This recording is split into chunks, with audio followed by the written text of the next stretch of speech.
Rectangle is asking us to add the following accessor method to our rectangle class, which we went over in a previous videos in the playlist link below, the like button 8.18 class rectangle.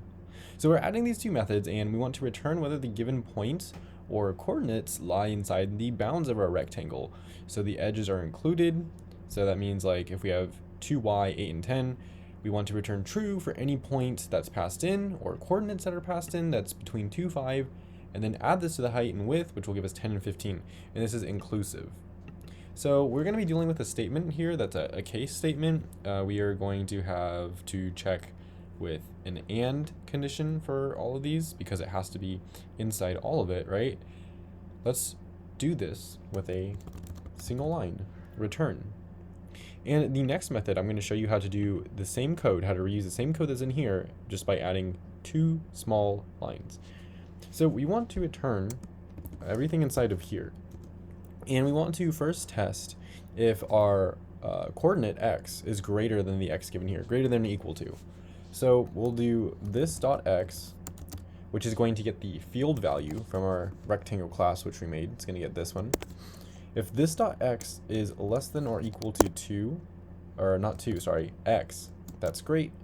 We also want to check that our x value is less than or equal to this dot x if we add to it our this dot width. We also want to do the same thing but check for our y. So this dot y has to be less than or equal to y, and our y has to be less than or equal to this dot y, but this time we're going to do this dot height.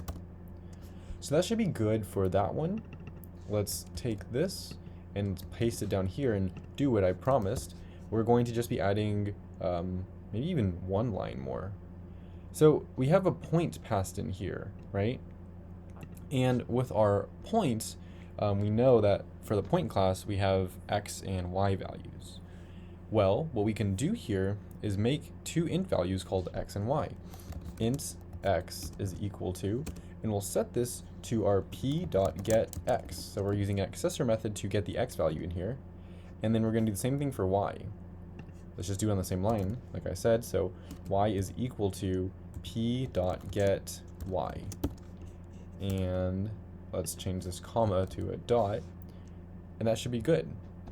Let's submit this and see what we get. Oh, okay. We have an issue here.